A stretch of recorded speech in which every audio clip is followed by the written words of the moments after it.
Today we hear about Jesus angrily, rightfully so, angrily yelling at the hypocrites, the scribes and the Pharisees, who are the religious leaders of that time, leading others into sin and taking material goods for themselves. If ever we find ourselves becoming angry with those in power or those over us or even those in our lives, we can look to Jesus' words and make sure that they match up to the actions of the scribes and Pharisees. And then also double check on ourselves to make sure that we don't match those actions as well as being hypocrites.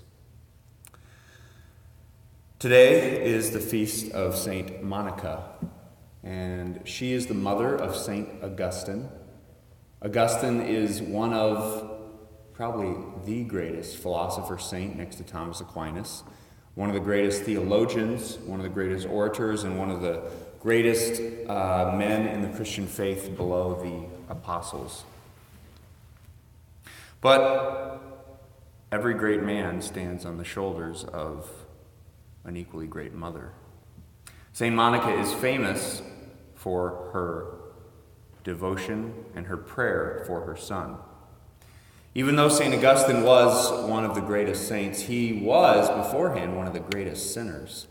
He himself talks about it in his book, The Confessions, which every seminarian has read. No, never mind. We've started it about 3 times, and it's a really long book, so it's hard to get through. Anyway, he talks about how his past life, just foolish sins. He started as a young boy, and he would steal pears just for fun from the neighbor's yard. Him and his friends would. And he would talk about that, how that was a turning point for him.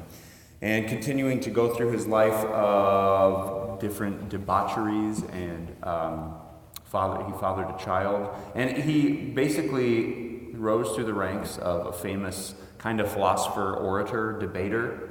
He was very popular, and then made a movement to a heresy called the Maccabees. I can't remember their names. Anyway, so he was a popular philosopher, orator, debater, then made the popular switch to a pagan religion, and then all of a sudden had a conversion.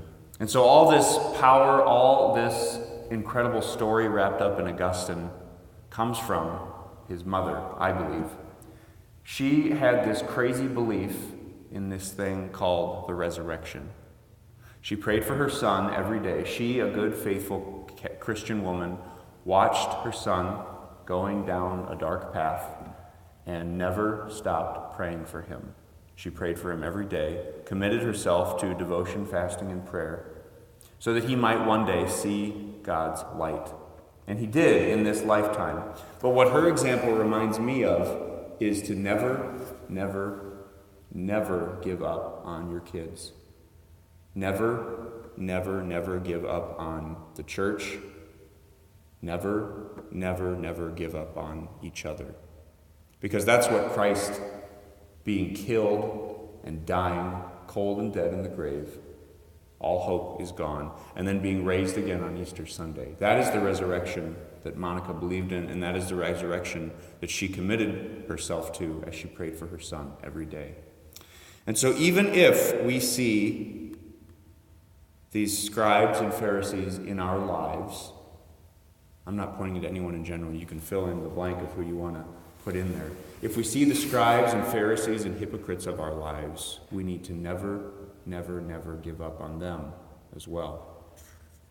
And then when all is said and done, we can do as the psalm says today and proclaim God's marvelous deeds to all the nations. Amen.